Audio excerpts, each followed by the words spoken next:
Greetings, St. Paul's Church. I'm filming this today on January 25 so that it could go out in tomorrow's weekly email on January 26.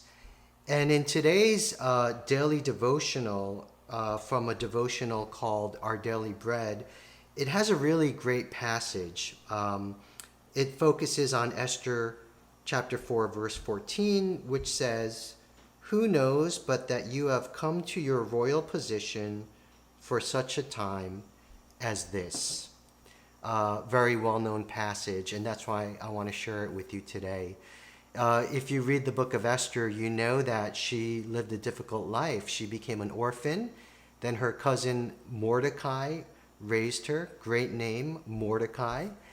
And then she was turned into a member of the harem for the king. Not so great. But then somehow over time she was raised to be the queen. And by the time today's passage comes up, the king is about to kill many of the Israelites and slaughter them. And Mordecai challenges Esther. Who knows that God has raised you to this position for such a time as this? And she developed the courage to speak up to the king and to defend her people and to ultimately save her people. I want to share a concept that preachers have talked about. It's the stewardship of affluence. You know, think about the money, the affluence that God has entrusted to you. Have you been a good steward? Have you used it to help people? Have you used it for good and for ministry? Think about the stewardship of affluence, but now also think about the stewardship of influence.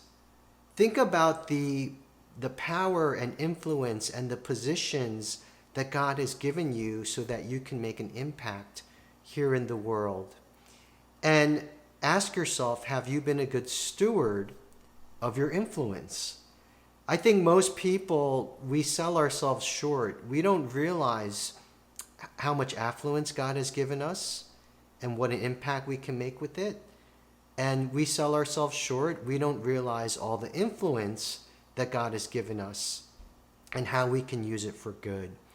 And the Bible seems to be telling us that if you are faithful with affluence, God will trust you with more.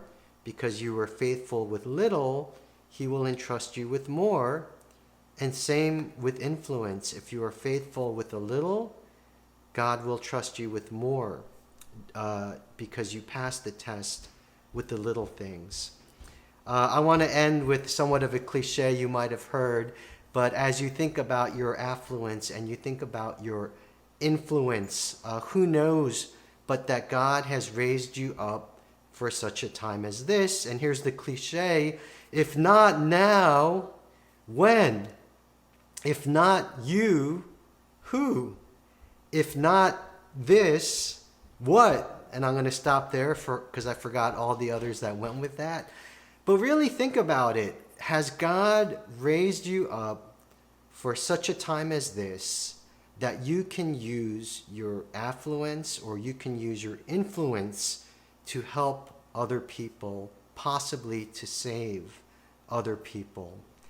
Thanks for watching, and I look forward to seeing you on Sunday.